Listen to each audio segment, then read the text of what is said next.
Good evening from PLUGHITZ Studios in Largo, Florida. I'm Scott. I'm Avram. And we are here with episode 524 of F5 Live, Refreshing Technology, for Sunday, March 31st, 2019. This show is a proud part of the Tech Podcast Network. If it's tech, it's here. This week, ASUS customers are under attack, Google customers are under surveillance, and Apple customers are under pressure to subscribe. Wherever you are and however you're accessing our show, whether it be on social media, Facebook, Twitter, Instagram, Snapchat, on any of our live stream partners like livestream.com, Facebook Live, YouTube Live, Periscope, Twitch, or Mixer, on any of our syndication partners, Apple Podcasts, Google Podcasts, the Podcast Play app in the Windows Store, the myriad of others like Spotify or TuneIn Radio, or of course on our website, PLUGHITZlive.com. Thank you for making us a part of your day. However, I just did that a little bit, didn't I? There are two ways that you can join us. The first is live on Sunday nights at about 9 p.m. Eastern Time by going to f5live.tv/join us, and there you can chat with us in the studio during the show and give us your take on the topics as we talk about them, whether it be any of the four F5 Live, or of course the Pilch Point topic, which we always like to get feedback on. And tonight we'll be talking about the product category that just will not die in computers. And so we'll be talking about that in a little bit. We love to get your feedback, but if you can't join us live, that is okay. You can always subscribe, like I said, plughitslive.com/subscribe, and there you will see all of the different ways, whether it be Apple or Google or any of the other platforms. You can see all the ways that you can subscribe to the show. I know it's been a couple of weeks since we've been on, so Avram, how have you been? All right. Oh, so much stuff going on, and so much stuff yet to go on. So it's busy, exciting times. I haven't had time to really figure out why this thing isn't working yet, but we will figure it out. My son and I are trying to. Which project is that? So this is we're trying to make a joystick that controls his Legos, his Lego Boost and his other Lego power-ups, which operate over Bluetooth. The problem is, even though I have an analog to digital chip here, it's not recognizing it and not recognizing the joystick. So I have to figure out, is it that it doesn't like the pins or whatever. But I got this neat little plastic box here that makes it a lot easier to do this kind of thing. For because sure. You plug the breadboard in here, and then you can take any size Raspberry Pi or Arduino board and screw them in here. It was kind of neat to sort of keeping all the wires and project together. Yeah, for sure. That's a cool little plate. Yeah, it was like $15, and I got it that came with the breadboard, and it also came with what I really wanted, and does not appear to work, although again it could be just that the pins on my Raspberry Pi that I soldered on are not working correctly. But it was one of those breakout boards, so you could just take a ribbon cable and run it from your Raspberry Pi to your setup. So if you just switch Raspberry Pis, you just pull the ribbon cable out. Nice. But that wasn't working either. So I don't know. So we'll have to get back to whether any of it works. But the plastic board can't not work because it's a piece of plastic. Sure. But unless there was some sort of unexpected metal in there, the mounting plate is going to work. The screw holes are in the right place. I can report that. So anyway, just another project that my son and I are trying to work on when we have time. Sure. It's not, which we don't. But anyway, I guess that's what I'm up to. How about you? It's been a busy couple of weeks. We had a fundraiser last night for the Team Duct Tape, the robotics team that I work with, and our GoFundMe is actually a little over $2,200 right now. So we're actually doing pretty well with that. And then obviously, we had the Orlando Regional a couple of Saturdays ago, which is why we weren't on the air a couple of weeks ago. So that was a tremendous amount of fun. This game this year for First Robotics Competition is a lot of fun to watch. And I got way more of an opportunity to watch it this year than I usually do. So that was good. We were there. Normally we do the show on Fridays because the teams are a little calmer on Friday. But we had to do it on Saturday this year because of scheduling. And it's the end of the matches. We were broadcasting as we were leading up to the finals. And so what we got to watch this year after the show was the finals. It was all the last matches. So that was kind of fun to see. It is a fun game this year. And I cannot wait. In a couple of weeks. How many weeks? 3 weeks? Something like that. 17 through 21. I will be at the first World Championships, which I'm very excited about. I haven't been to World Championships. I cannot believe I'm about to say this. I haven't been there in 22 years. Oh, wow. And so I cannot wait to see what it looks like today compared to what it was in 97. It's definitely grown. We outgrew the venue that we were at the last time I was there, like in 99. That'll be a tremendous amount of fun. I really can't wait. It should be a lot of fun. So that's what I've been up. That's what I've been up to. Lots of stuff, and still working on my secret product. So fingers crossed and all that. Anyway, we've got a lot to talk about tonight. So let's get down to it.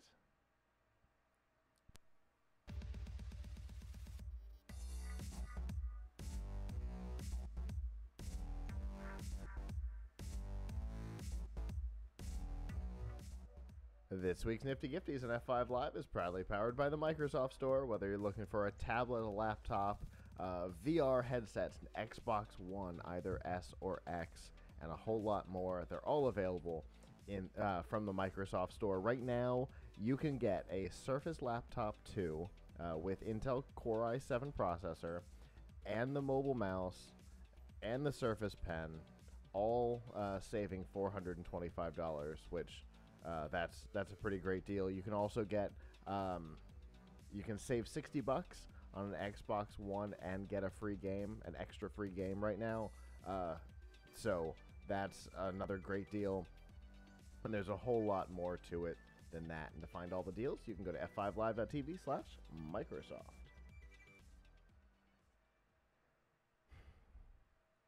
So, the beginning of this week, an interesting report came out that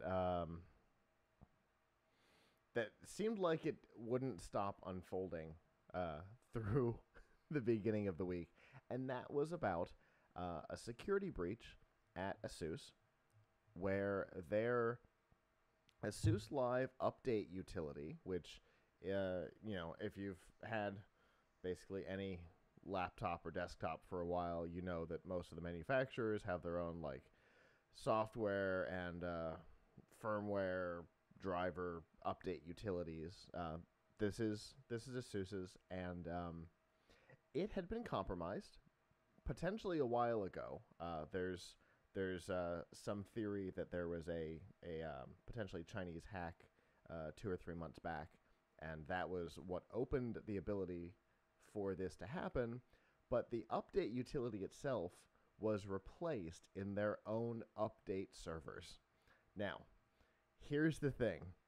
They managed to sign the software with ASUS's own security certificate, which is impressive, and they managed to get the file size of the updater to be identical to the one that was replaced on the servers. Now, all of that is impressive, in reality super sophisticated, and somehow not the most interesting part of this story. The most interesting part to me, and I have a feeling Abram's going to agree on this, is that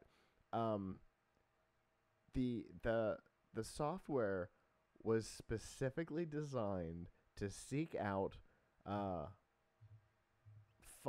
what turned out to be 583 specific MAC addresses. MAC addresses, for those who don't know, is the essentially the unique identifier for your network card. And so only 583 computers out of all the computers that ASUS has out on the market, only 583 were specifically targeted through this.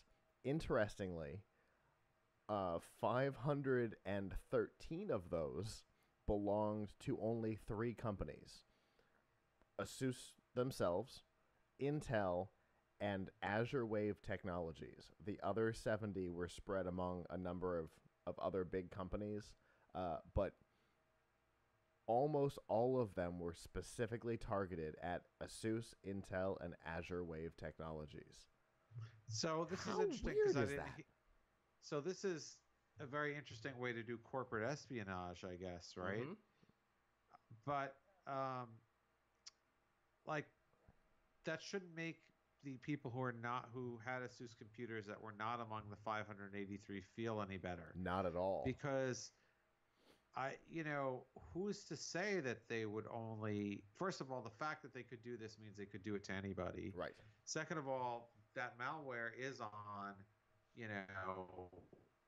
thousands, tens of thousands at least. Yeah. Of computers. Well, we know others have it. We know That's from only people who are running Kaspersky antivirus. I was going to say, we know just from Kaspersky that 57,000 of their customers had it installed. Right. So that's just Kaspersky. Right. I don't know what their percentage of the market is, but it's not. But I would hazard to say that a lot of people just stick with Windows, with the built-in Windows Defender these days. Right. And then there's other people who have all the other antiviruses, such as McAfee, and so right. I don't really,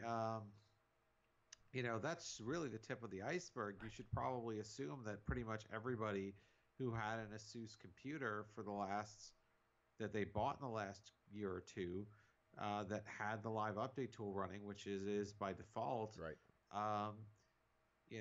Got this malware update. So, and probably without knowing that they even got an update. So,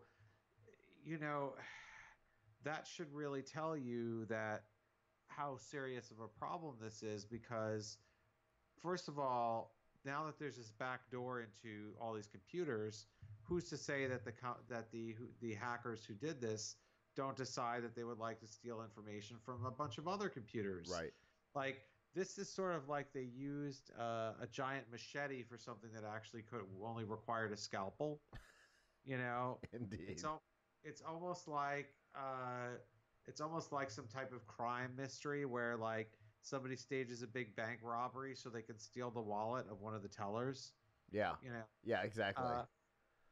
So it's kind of almost a misdirection, because they were only interested in doing sort of corporate espionage, I guess, of all these individuals and companies that probably they thought had trade secrets on their computers, and but they did it in a way that they could have captured anybody. So what's also really interesting is, how did they know the MAC addresses of all of these users? Right? Isn't that a little bit creepier? Like, we wanted to target only these MAC addresses, but we released an update that goes out to every ASUS owner. But we also knew, like, if somebody wanted to hack you, where would they get your MAC address? Right. What are they doing? That's not public information. Right. What are they doing? Are they, like, sitting at coffee shops, like, following these people around, sniffing Wi-Fi packets out of the air at Starbucks? This is a very, very sophisticated operation to know the MAC. Like a MAC address is a pretty much a hidden fingerprint Yeah. for a very specific computer. So like, wow, these folks were really advanced, and then they figure out the best way to do it is to do it through the update tool. It's But it's like an episode of The Blacklist, to be perfectly honest, because yeah, it was weird twists and turns from the moment this first came out. Uh, late last Sunday or early Monday morning, yeah, whenever this started to happen, because all came from Kaspersky, so we're working on a Russian timetable, so it's when it was published is potentially a little strange, but from the time this thing started, it was like watching an episode of The Blacklist because every time you got a new update, it was weirder than the last one. yeah. Well, here's the thing, though. I do think, uh, like, so I mean, I think Asus's conduct here does not sound good. It shoot off Kaspersky's concerns and kept going. Uh huh. And yeah, that's not that's the worst thing about. I think that's the worst thing that was reported. Yes, they I had a agree. breach, which is really bad. But if you have a breach and then you're not taking it seriously, that's that's even worse. Yeah, and I always hate to see that scenario, but unfortunately, we've seen it with a lot of big companies just over the last year and a half, 2 years. I mean, I mean, look at what happened with Apple, right? There was the whole somebody had access to celebrities' photos or what the iCloud thing. That was brought to Apple's attention 9 months before somebody else found it and exploited it, and Apple was like, "Yeah, it's fine." I That is such a bad attitude to have. If you've got a security problem, you need to take it seriously. Yeah, well, that's the thing. If you think about it, it's I mean, I can only imagine that it is a not only is it a form of arrogance on the part of, you know, the uh, these companies and their dev team or whoever is responsible, but also they're probably thinking like, oh, well, this is a theoretical exploit. It costs us money and it's an embarrassment. I'm going to have to go to the CEO or somebody and say, hey, I need this money because, um, because we, or I need to pull this software because we found a security flaw. Well, that person's obviously worried about their reputation and their job. So Right. they're kind of hoping that it's just going to, no one's going to exploit it, and and nothing bad's going to happen, and you know they deserve to be embarrassed. Yes. Yeah, for sure. They definitely do. They really do. And Yeah. So oh, go ahead. You were yeah, break. no, that's all I have to say. Okay, you were breaking up a little bit, so I wasn't wanted to make sure I wasn't stepping on you. Um, and it's important to note that not every company responds negatively. Um, we had the issue with Lenovo a couple of years ago Lenovo, where they had uh, included in the stuff that was shipped on their computers without their knowledge. There was a keylogger included, and within an hour of them finding out that it had happened, there was a tool available to remove it, and then within like a day, their auto update system removed the software from people's systems on its own. Some companies respond real quick to notifications like this, and then some, I guess, try to pretend that it didn't happen. But you know, this is a story for the ages because it was fascinating every step of the way. Everyone experiences adversity, but how you respond to it, Mm-hmm. whether you take responsibility, that's what counts. Yeah, that's a good way of looking at it. Um, obviously, hopefully, uh, humans make mistakes. Their problems will always exist. That's just the nature of things that people make. But hopefully, we'll see companies start learning from these mistakes where they're massively embarrassed in the in the public eye for responding poorly.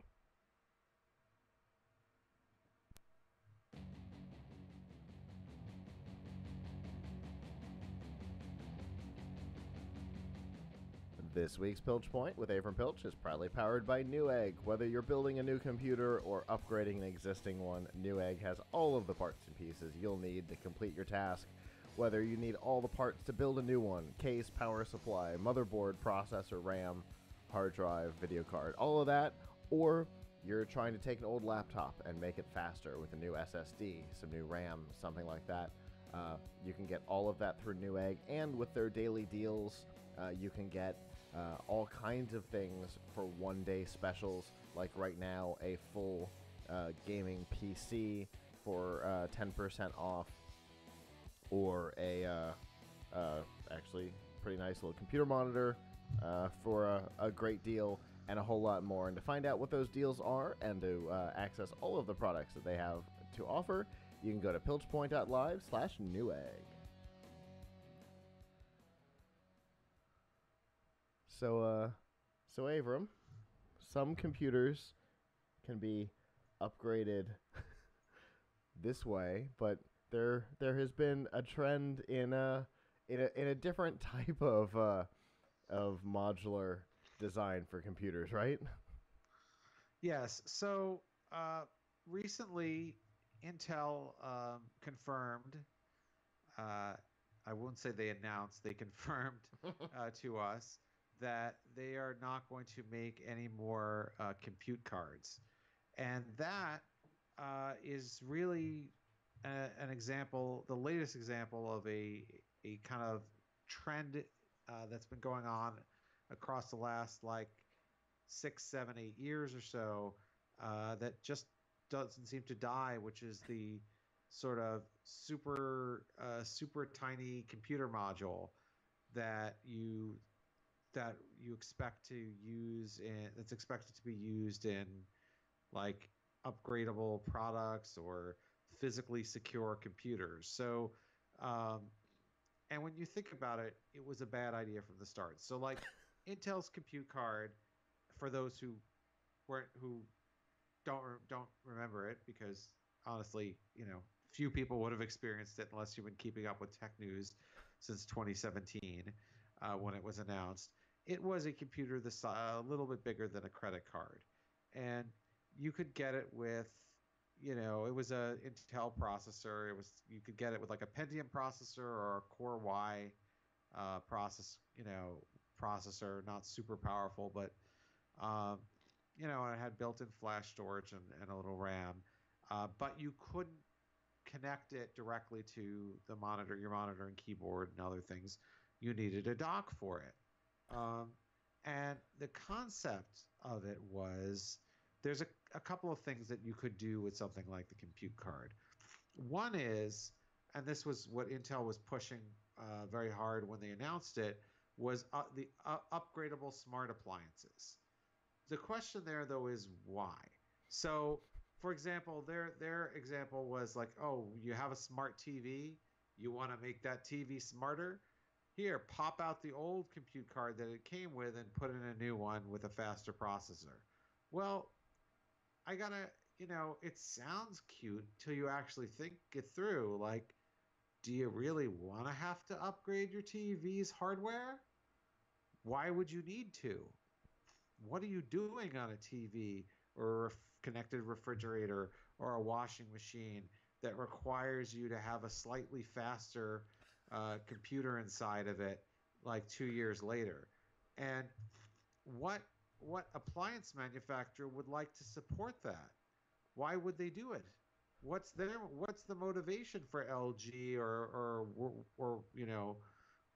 Whirlpool or whatever to put or Samsung to put these in their appliances? Like, do you really, if you're an appliance vendor, A, you really don't want those support calls about how, hey, I was just upgrading my CPU on my refrigerator, now it won't boot. B, this is something you've got to build an extra layer of, serviceability into it so that the user can remove this compute module. Right. C, what would you be doing to it that would require it to have a faster processor years down the road? Like, is the software upgrade for your streaming software going to really require you to step up from like a 7th gen core Pentium to an 8th gen Pentium compute card? Like, what would cause that? Meanwhile, these compute cards weren't cheap either. No. Like the Pentium one was like $300 or $400. So, and then your appliance vendor also, if you really want people to have a faster appliance, better appliance, and you want to sell them a new appliance, it's like not to your advantage. So this whole use case of this appliance that people are going to upgrade that the user is going to upgrade with a new compute card seems like crazy on its face. And then the other idea that Intel wasn't pushing super hard, but was sort of a use case that we've heard about before, and and many other products, is this idea of the secure computer you put in your pocket. Mm-hmm. So I remember. Do you remember my old favorite, the cotton candy computer? Yes, indeed. So the cotton candy, I used to actually have one here, and then eventually I realized. Eventually, I was cleaning out my drawers. I think I threw it away because I had absolutely no use for it. Although it is a remnant of history, it was probably the first computer on a stick, and it was a really small stick. It was the size of a USB stick. It had an HDMI port in the front, and you could run Android on it. And that the idea of having a tiny computer makes some sense. That's why Intel still makes a compute stick, and there are a number of computers on a stick, and of course they're really small computers. I got that Raspberry Pi here that's a small computer, although people wouldn't necessarily use it as their main computer. But the idea that, hey, you want a computer that doesn't take up a lot of space, you can sort of pop it into a slot on the back of your TV or monitor and use it. Okay, I get it. That makes sense. But the idea, and this is one that Cotton Candy pushed, this is one that Kangaroo pushed, if anybody remembers the Kangaroo computer. Yes. And the Kangaroo notebook, that came out, which was another sort of which was a module-based thing where the notebook itself had no intelligence, but there were little modules about the size of the Intel compute card that you could pop in and out. The idea was, oh, hey, listen, no one can hack your computer if it's in your pocket. So, forget about carrying your data around on a USB card. Forget about, carry your whole computer around, including the processor and the video card and, the Wi-Fi, everything. Carry that around. And then when you get where you're going, somewhere there will be a terminal for you that is just a keyboard and a mouse and a monitor and something to plug it into. And when you leave, you'll take the computer with you. Here's the problem. Who's setting up that ecosystem of dumb terminals for people to plug into? Now I heard this, from various companies, including, the FXI, the people who made Cotton Candy. May they rest in peace. That company is, I think the people are still okay, but the company is gone. I'm pretty sure is gone. Oh, but yes. I was just on their website. They're gone. I remember them saying things like, well, at hospitals, they're going to have doctors carry these around with patient information on them so that when they leave the workstation, the nurse's station or whatever, that no one else can get that data. But that's a very short-sighted look at how people use data today. Like, everything is in the cloud. Things are in networks, particularly health data. Another example that I think he gave me was teachers keeping students' grades on it. You mean there's not a server for that for the school district? Like Right. that, none of that makes any sense. People keep data in the cloud. That's how they have it portable. Hmm. Have Where it now does I where it get doesn't it. matter at all what hardware you're interacting with, which is the Right. step above that concept, right? Is now with the way even when the kangaroo and the cotton candy had come out, you and I Right, we exactly. talked They about they that the idea was interesting if you looked at computing 20 years back. Right, that's the problem. It's what it was an idea that would have worked before smartphones, before 4G and even 3G internet. Uh, it was an idea that would have made sense in like 2000 when people did not have most people did not have laptops. They were going to if they were traveling, maybe they'd go to an internet cafe or something, or the hotel or the computer desktop in the hotel lobby.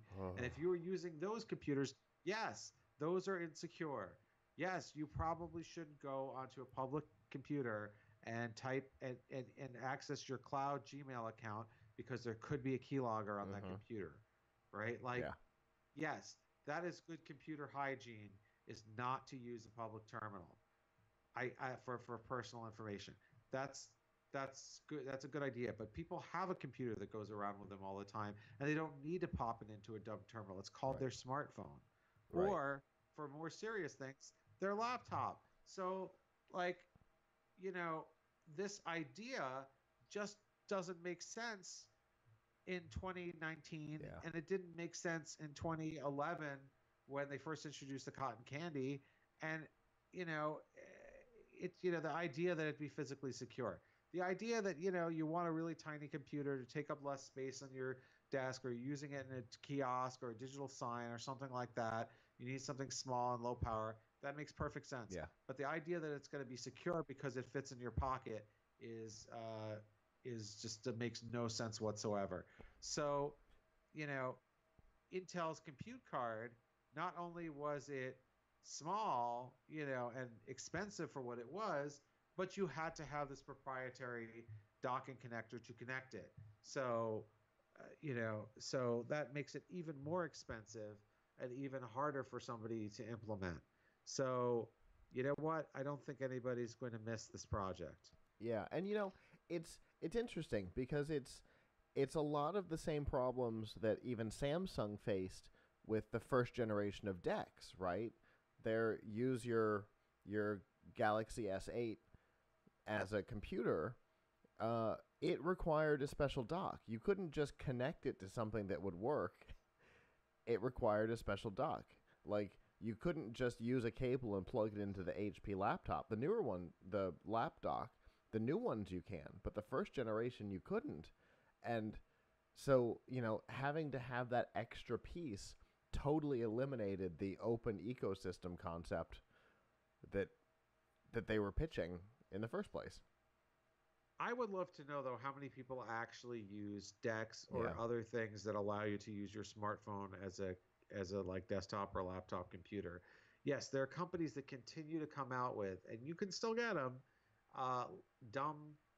I mean dumb in a nice way, like dumb terminal laptops Hmm. that you can just connect your smartphone to. Every CES, I see 3 or 4 of different ones that are coming, Yeah. and most of them to make life simple for themselves and for make them compatible, just give you a wire, which means you can't really use it on your lap because you'd be trying to hold the phone in one hand and balance the laptop in the other, Hmm. or something weird like that.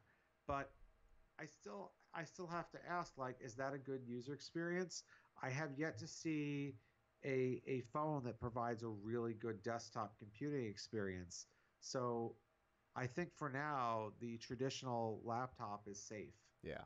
Yeah, I agree. I am one that, has I've used my HP uh, X3 phone and Continuum to the lap dock, and depending on where I am, it works either real well or not at all, and it doesn't have the wire problem, so I can do it wirelessly, so I can not have to worry about that weird balancing thing. But you're absolutely right. I mean, you're still dealing with the processing power of a phone.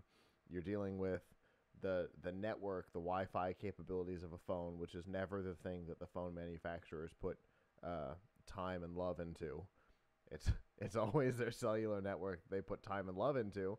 And when you and I are sitting at a press conference at CES, we can both say it's not your cellular connection that's going to work in that building, because the whole city's pretty tight during that time. So yeah, it's definitely an interesting idea, but one that just has never panned out to be useful.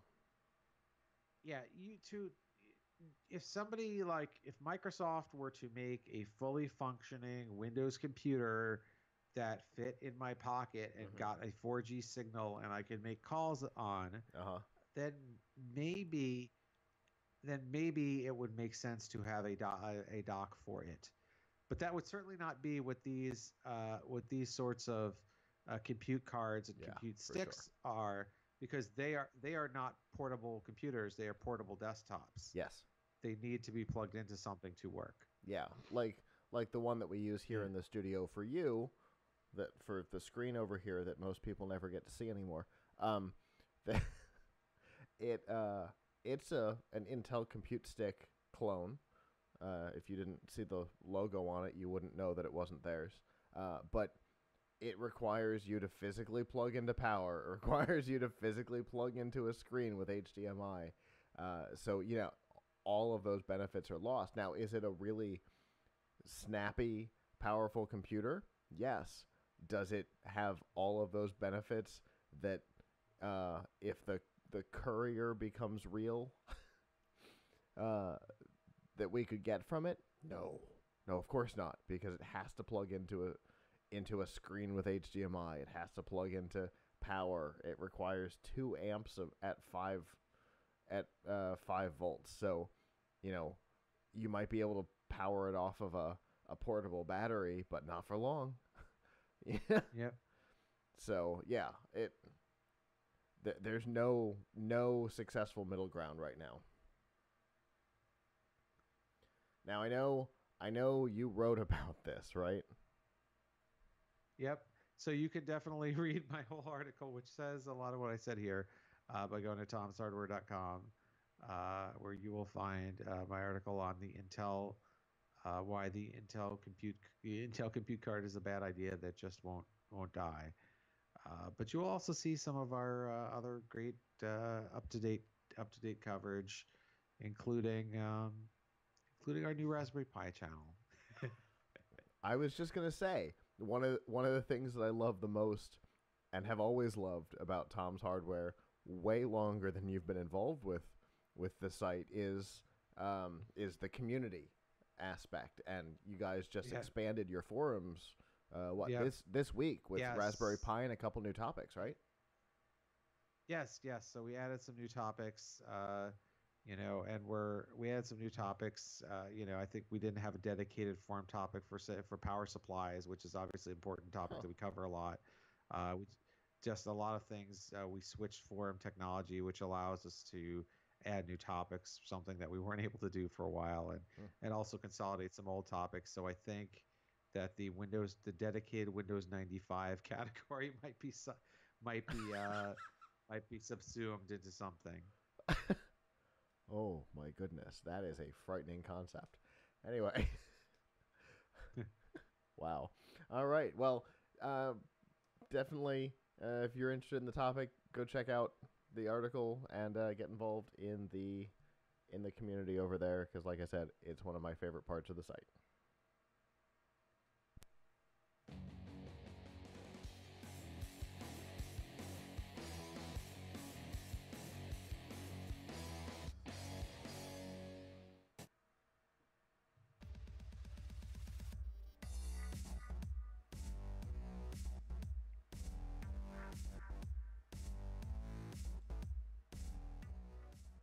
This week's Extra Life on F5 Live is proudly powered by Razer. All the accessories you need to up your game on both PC and on console are available from Razer. Whether you are looking for a new keyboard and mouse like I use here in the studio, you're looking for The Razer phone, which currently has a special running on it, or you're looking for gaming headphones or a full system like the Razer Blade 15 Advanced on sale for $400 off right now. There's always deals running. Unfortunately for us, they end on Sunday nights, so whatever's running right now will not matter by the time you see this. But definitely go to the site and check out all the deals that are running, and the easy way to do that is by going to f5live.tv/Razer. It's Oh, I should mention something. I should mention something in light of our sponsor. We just put up on Tom's hardware review of the new Razer Turret keyboard for Xbox One. Ooh. I encourage people to check it out. That is a pretty cool keyboard for people who like to game from the couch. And it works really well on PC. So whether you're gaming from your PC or an Xbox, it's a keyboard and mouse wireless keyboard and mouse combo that is absolutely great on your lap. That's the one that they worked with Microsoft to design when they added keyboard and mouse support to the Xbox One, right? Yeah. Correct. Yeah. Cool. Well, I will have to go check that out myself because we talked about it when they announced it. Can't wait to see what you guys had to say about it. In the gaming space, we have talked a lot over the last couple of years about the HTC Vive, which Avram has consistently said is his favorite of the VR hardware. It is one of the things that has made it the success that it has been their partnership with Steam VR. Obviously, Steam on PC is and has been for a very long time been the platform for PC gaming. And so it is no surprise that Steam VR has become a strong place for VR gaming as well. And the HTC Vive has been the kind of the flagship hardware for that platform. There have been some other pieces that have gone in there, but the Vive is definitely the flagship hardware. But that might be about to change because in May, Valve themselves will be announcing their own Valve hardware. It has technically been announced. It is called Valve Index. There is a dedicated page on the Valve website right now, and what it tells you is you'll find out what it means in May 2019.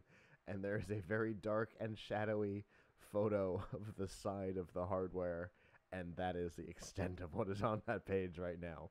So a dedicated page might be a little more of a title than it actually is. But it's definitely interesting. You know, Valve has oftentimes had their own flagship hardware piece for platforms of their own. You know, there was the Steam Link, they had the Steam Machines, of which they had their own flagship hardware, and in the end, kind of the only hardware that ever actually made it to market. But, you know, the fact that their flagship hardware for VR was not theirs has been an unusual move for them all along. So it's not terribly surprising that they would be working on this. And when you add in, you know, the weird issues that HTC has had over the last year or so as a company, selling off the majority of their handset business to Google and all the weird things that they've been doing, it's not surprising that it would happen now either. What do you think? No, not at all. Not surprising. Not surprising at all. I mean, it's considering all the problems that HTC has had, it makes sense for Valve to step in. You know, I'm kind of surprised after what happened. I thought that maybe Valve would allow other manufacturers to manufacture their own Vives. Yeah. But I guess they had some kind of exclusive agreement with HTC because obviously their interest should probably be in the platform, right? For sure. More so than the hardware. Now, it is important to note that the Vive isn't the only hardware that has had access to the store, but certainly it is the one that has had full access to the store. Like, even the Samsung Gear VR thing has had limited access to be able to install some stuff from Steam VR, but not the way the Vive. Like, the Vive is the hardware. Nothing else has the access that the Vive has. So, yeah, there's definitely been some sort of exclusivity there, which might be the reason why this is happening now. That contract might be up. Yeah, maybe, and maybe they also see, uh, as you've said, that HTC is not on very stable ground as a company. Frankly, it was surprising when they had HTC, when they brought HTC on as a partner, because they're a phone company, so it was a little weird to see them building this piece of very, high-end PC hardware. Yeah. But yeah, for sure. 'Cause phones are certainly what the West has known HTC for ever since they started going by just their initials. Without question, phones are all kind of anybody knows them for. But they do have a very old history of computer stuff. But I think it was far enough outside of their current timeline that it was definitely a weird choice. I think HTC over the last decade has fancied themselves as another Samsung. And when Samsung got into VR, they're like, "Well, we can do that too." I don't know. Cuz the thing Samsung can do is the thing that Apple and Microsoft can do. Something can fail and oh well. But and you can throw money at it for a long time before it has to be profitable. and still be able to keep your lights on. But if you're HTC, that's not the same thing. Samsung can keep making weird VR headset phone things for a decade and never make a penny on it and still make them and not affect their bottom line. But with HTC, it's not the same environment. They don't have washers and dryers and televisions and the largest percentage of the smartphone market, individual percentage of the smartphone market, and things like all the things that Samsung has to be able to go, oh, let's try this. Oh, not enough people are buying it. Uh-oh. Maybe we have to sell part of the company to Google.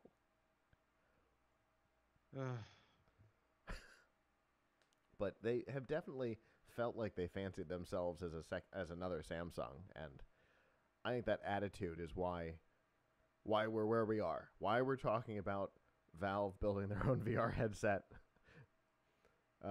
Because I bet they're legitimately worried that HTC may not make it to 2020. Yep. So it'll be interesting. Obviously, May 2019 is pretty close. It's just a couple of weeks away. If you look at the beginning of the month, it's only 4, and to the end of the month, it's only 8. So, worst case scenario, we've only got 8 weeks before we find out exactly what Valve has planned. My guess is if they're going to do this, they have to not just match, they have to beat what the Vive is up to, as far as, quality of headset, quality of screen, all the things that have made the Vive Abrams go-to hardware when we talk about VR. Valve is going to have to make all of that better. And so that's a big challenge. It's a lot to live up to. So I can't wait to see what they do. Hopefully it'll be not another Steam machine or another Steam Link where they sell 12 of them. So fingers crossed.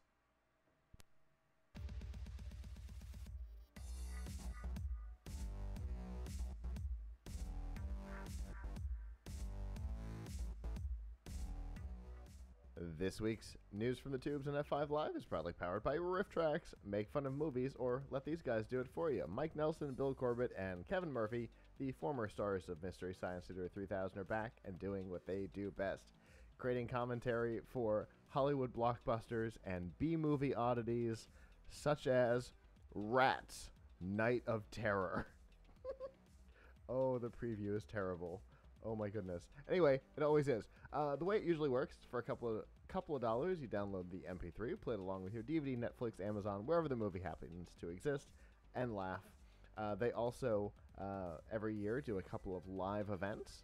Right now, they have got Riff Tracks Live Octaman coming April 18th with an encore presentation on the 24th in theaters nationwide. So to find out what theaters are available, what full-length feature films and short films are available, you can go to f5live.tv/rifftracks with an X. Oh my god, this Rats movie looks terrible, Abram. All the rats are just rubber. Anyway. That's how I like my rats. That's how I like my rats. If I have to have rats, let them be rubber ones. It's definitely a better situation. So, Abram and I have talked a lot over the last couple of years about how online privacy has gotten questionable and continues to get more so as time goes on. You know, you've got platforms like Facebook, whose whole business model is you giving them information that you shouldn't willingly. But there's also some situations that are a little more, let's say, questionable or nefarious. One of them is the interaction between big tech and law enforcement and the potential legal pit that comes along with it. In particular, the scenario of companies like Google, who work with law enforcement to scan files as you upload them to their servers to determine whether or not you are uploading illegal content. Now, the definition of illegal content is nebulous, as the program is very tight-lipped on the details, but we do know that they work with the I can't think of the name of the organization, the National Organization of Exploited Children or whatever. They work with them, obviously trying to prevent things like we'll just say child exploitation content.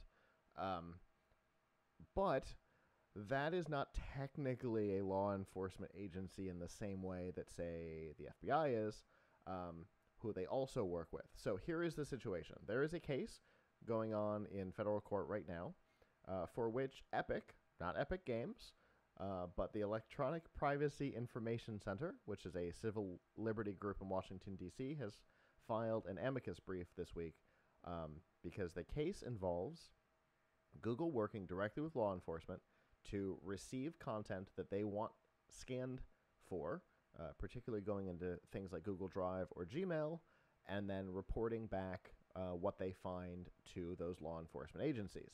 The problem, of course, is that that is a quagmire of Fourth Amendment questions, because the Fourth Amendment prevents law enforcement from searching without a warrant, and this is all done without a warrant. So this is a fascinating case, and obviously I think we can all see why searching for child exploitation content makes sense. However, it certainly also makes you question exactly what Google's doing. The algorithms through which they search your content aren't known. It's also not known how accurate it is. We don't know how many times innocent people have been referred to law enforcement, or the ramifications of doing so. If we're talking about child exploitation content, just being accused of that is enough to lose a number of jobs, especially if you have a government contract. Just the accusation could pull your security clearance. So there's definitely problems, and it's why the Fourth Amendment is in place. So I don't even know what to think here, Abram. Yeah. Well, I guess I'd like to know a little bit more about what exactly it is that they're looking for and what they consider to be uploaded content. Is that like is uploaded content things you upload to YouTube? Is it photos? Is it your email messages? What what is uploaded content that they're scanning? Exactly. And that's the thing. The Every aspect of the program is kept quiet. They don't release exactly what they're looking for. Obviously, we know that child exploitation content is one of them. They've been very open about that. But it's definitely stuff that goes to Google Drive because people have reported being contacted by law enforcement because of content uploaded to Google Drive. So that's photos, documents, all kinds of stuff, right? We know that they scan everything that goes to YouTube because all of that is public information, which is a different situation, right? When you make the content public on a platform like YouTube, you've made it public. Things you do outside of your home, if they're illegal, cops don't need a warrant to drive past your house and see you doing them. So it's the same kind of situation there. But so we know Google Drive is involved. We don't know if Gmail's involved, although knowing what I know about some of the stuff that used to happen inside of Microsoft, Outlook was scanned. So, it's definitely a question, and I have a feeling all of that is going to come up in this federal case as the legality of what's happening is being questioned, which is specifically what this case is about, is the legality of what's happening. Well, I have a better one for you. Yes, this is really bad, but it seems that a lot of people are really comfortable with having very limited privacy these days, and it concerns me. It bothers me. It's something I get into even into debates with my wife about. Like, she recently bought a Google Assistant into our home, and I, not a fan of having always listening speakers there. And we know that these assistants are actually recording. Now, I don't know about the data storage policy of them, but they are absolutely recording everything because, at least for a time, because I don't know, I think it's true on Google, but definitely on Amazon. Yeah, we know for a fact Amazon. You can go and you can play back your Amazon requests, right? And it has recorded you, but it hasn't just recorded what you asked. It recorded you saying, "Hey Alexa." So how did it know to start recording you before you said the magic word? Is it psychic? No, it's obviously recording you all the time. So it works. The question is, does it work like a security camera, or does it work like a dash cam, right? Where it just holds onto a buffer and then starts to record, holds that buffer after a command. And there's no way of knowing. Although with Alexa, we've got some ways of knowing, as data that wasn't recorded has been subpoenaed and used in court cases. So right. So shouldn't Amazon say we don't have that data? Right.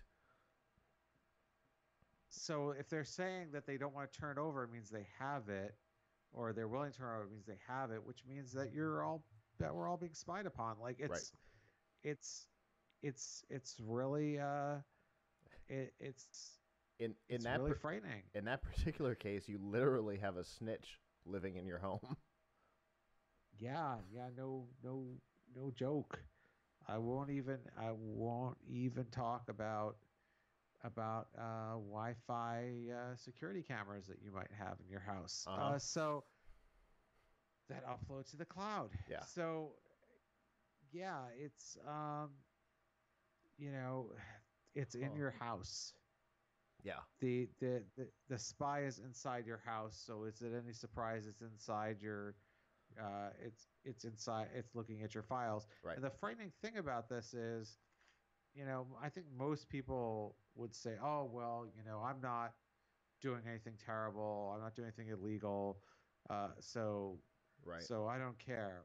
Yes, but how do you know that you're not going to get say something that's going to trigger Uh-huh. trigger it. Right. Something that you would Or consider innocent, God forbid but somebody hacks the into your algorithm account. triggers. God Right? forbid Oh somebody yeah. hacks into your account and uploads How to something. ruin somebody. Yeah. Yeah, how to ruin somebody, right? Yeah. So make it look like they have illicit material. Yeah. So that because is again, frightening because in the case of, that a particular type of illicit material, just the accusation is enough to lose jobs, lose security contracts, lose your livelihood. And it could all be because of a hack, and there's no way to ever wash off that stigma of an accusation. Yep. So there's definitely a lot of potential danger there.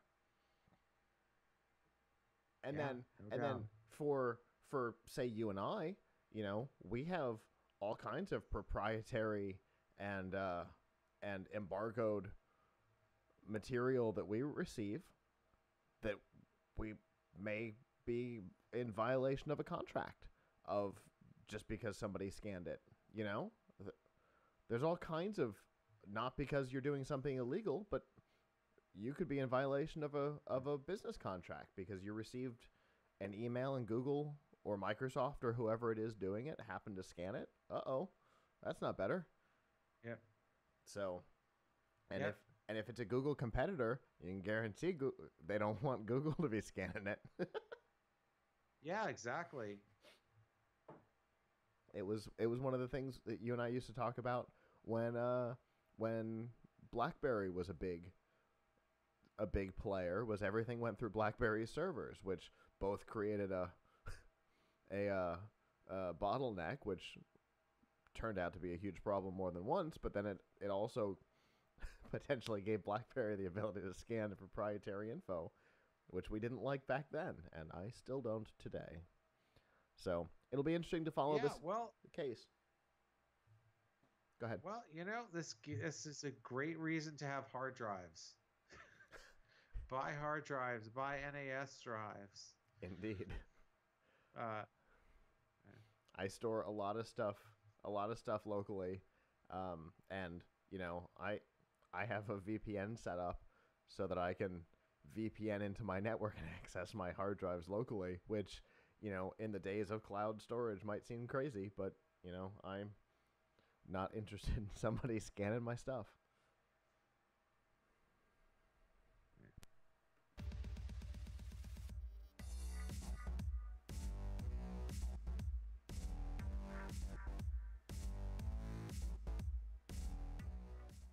This week's DRM not included in F5 Live is proudly powered by Amazon Prime. Your basic features, free shipping, sometimes same day, but there are some other really cool features as well, and the list seems to be ever expanding. One of the cool ones is Prime Music, where you get several million tracks available for free to stream as part of your Prime subscription. Avram's favorite, which is Prime Video, where you can get TV and movies and documentaries, both original content and licensed content, again, all part of your existing Prime subscription. My favorite, which is Twitch Prime, where you get one free subscription to a channel on Twitch, which you can use to subscribe to PLUGHITZ Live if you would like, or any other broadcaster. You also get free games every month, and the list obviously is always changing. Once the game is yours, which is a really cool thing, and I play a lot of the games that I get for free with Twitch Prime. And a new benefit that was just added to Twitch Prime this week: if you have a Nintendo Switch and you have Twitch Prime, you can pair them together and get a full year of Switch Online for free right now. And if you buy a Switch anytime between now and November, you can set this up, which I think is a pretty cool benefit. And there's more than just that. We've put together a list of some of our favorites with links to make it easy for you to get to those subscriptions and capabilities. Plus, If you're not already a subscriber, we have a link to give you a free 30-day trial, and all of that is available by going to f5live.tv/prime. I think that partnership with Nintendo is fascinating. Can't wait to see how that works out for them. This week was the week. We've for the last year or so since Apple announced that they were putting a $1 billion investment into online streaming content, we knew that eventually they were going to announce some sort of a video streaming service, and this week we got our details, or at least some of them. In fact, the company announced 3 different media products this week. We'll start with Apple TV Plus, which is the product that we've all known was coming. It's another streaming service, which will have, interestingly, from what we can tell, exclusive content. Right now, there are 25 projects in the works, which is an interestingly both big and small number. It's a small amount of original content for a new streaming service, but for a company who's never created original content, it's a lot of content. It's a lot of projects, all in the works at the same time. So that'll definitely be interesting. However, Apple was really light on the details of this. They were heavy on celebrities and light on details. What we do know, however, is that it will be available off Apple platform, which seems like a really smart move for them, right? It'll be available on Roku and Samsung TVs and a number of other very media-heavy platforms, which personally I think is a great idea, because if you've got an iPhone, that doesn't necessarily mean that you also have an Apple TV, because, you know, that's been a pretty small portion of the market. You're way more likely to have a Roku or a Samsung Smart TV. So bringing this platform there is important if they want to get people to subscribe, because as Avram and I have been talking about, subscriber fatigue is definitely starting to set in and will not get better over the next year. And so being able to position the platform in more places, I think, is essential here, right? Yeah, absolutely. I mean, there's too many subscription services right now. Mm-hmm. So, and we know of several more that are going to be released this year. Although Amazon seems to have the right idea in that they have that whole service where you can sign up to other services through Prime, so at least you're getting one bill. You know, so you can get BritBox. I think you can get CBS All Access. There's a number of, I don't know whether this is, I'm doubtful you'll be able to get Apple through Prime through Prime. I mean, you pay extra for them, but they appear in the interface and are billed through Amazon. I can all but guarantee that you will not, because we will talk about the second part of the Apple TV service in a second. But continue. Yes, I am sure. So, you know, who knows? In the future, maybe we will all have machine butlers to do all of our work for us. You know, we will all get and spy on us in our homes. Robot. Yes, we all have robot doctors to take care of us. We will not have to work, except everyone will have to work a 40-hour week to pay for streaming. Is the robot doctor? Maybe that's what Intel was talking about when they were talking about the compute card, was for the robot doctor. Yeah, that's right. Yeah, right. You got to change the compute card because, you know, like if you get a serious disease, the Core i3 compute card just can't handle it. Oh, the fun of tying all the this way stuff to the together. Core i5. Right. So I love tying these stories together. It's fun. But you know, in the future we'll all just be working for the streaming services. That will be the only that will be what everybody's working to pay for.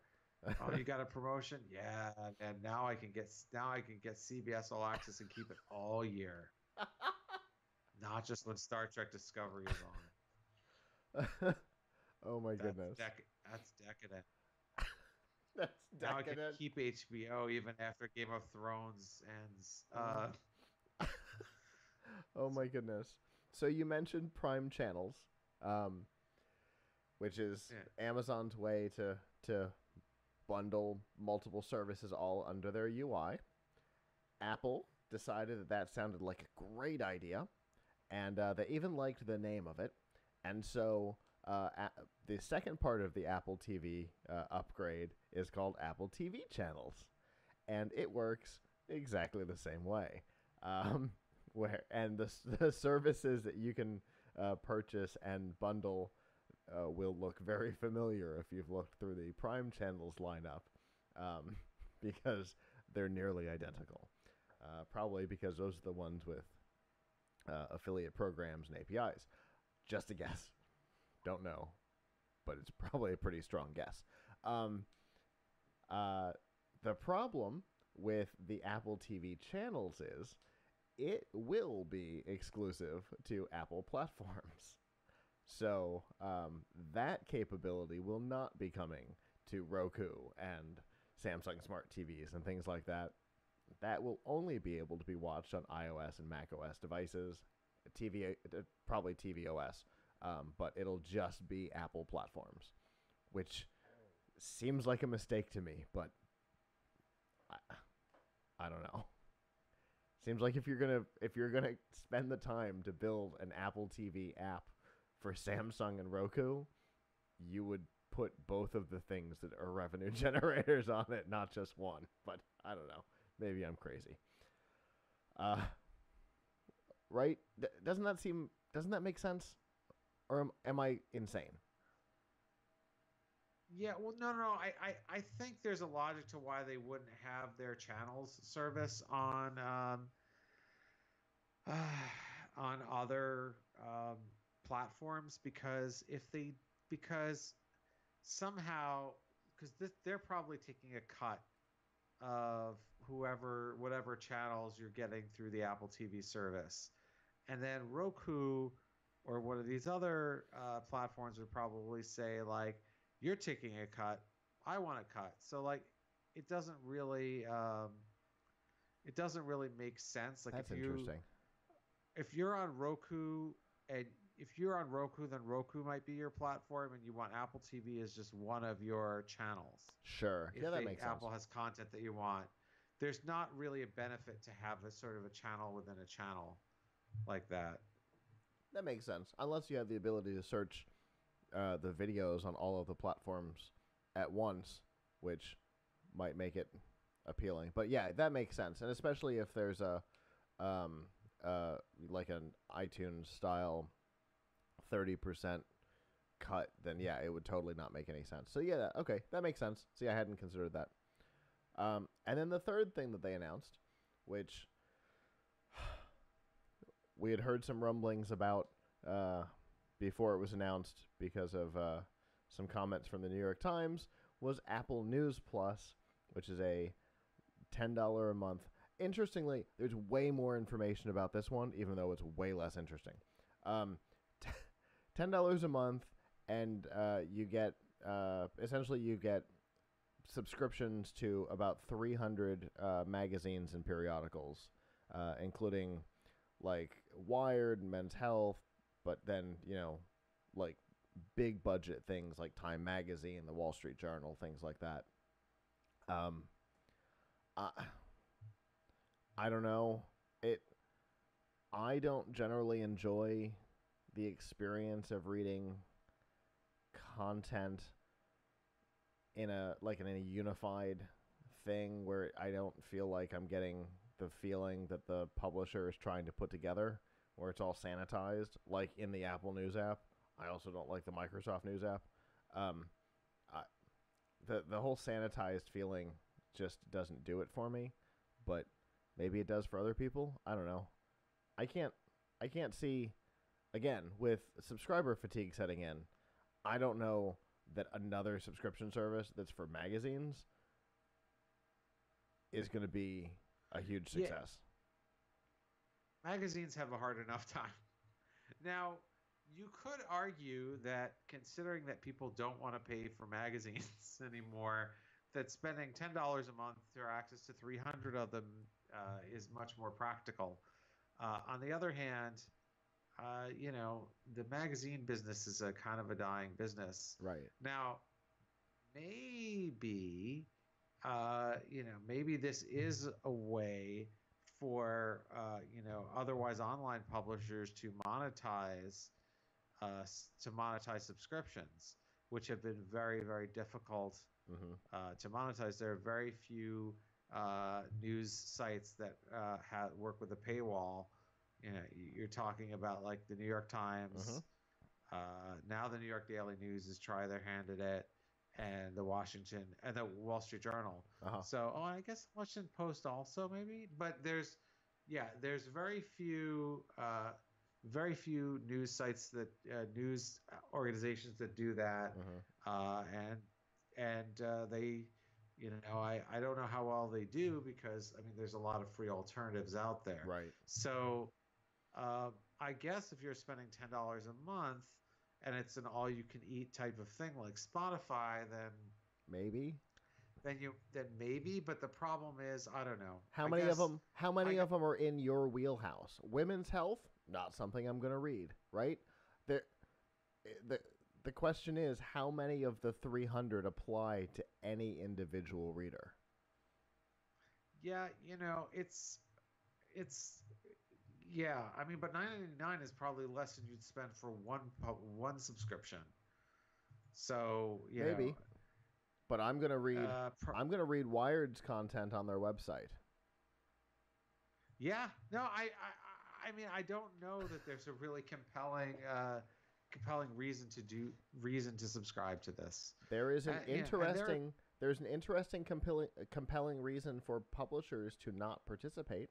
That was published by the New York Times after they were approached by Apple, who told them no, thank you.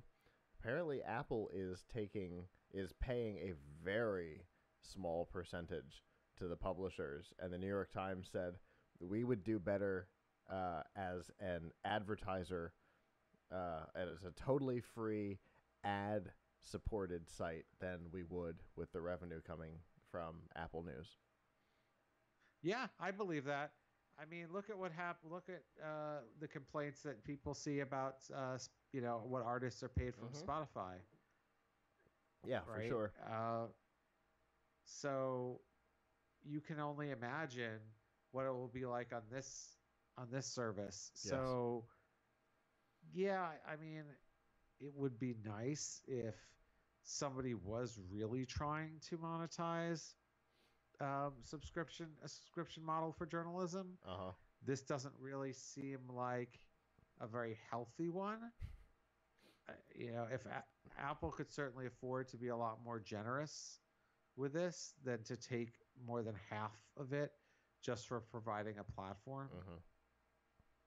Well, it'll definitely be the more interesting one to watch, because I have a feeling that its life will be way shorter, and will definitely be interesting to watch what happens there. We don't know a whole lot about TV Plus. It'll be this year, but all those specifics, like I said, they were very light on specifics. It'll be interesting to find out a timeline on that. My guess is probably later in the year. We'll see. Well, that is our show.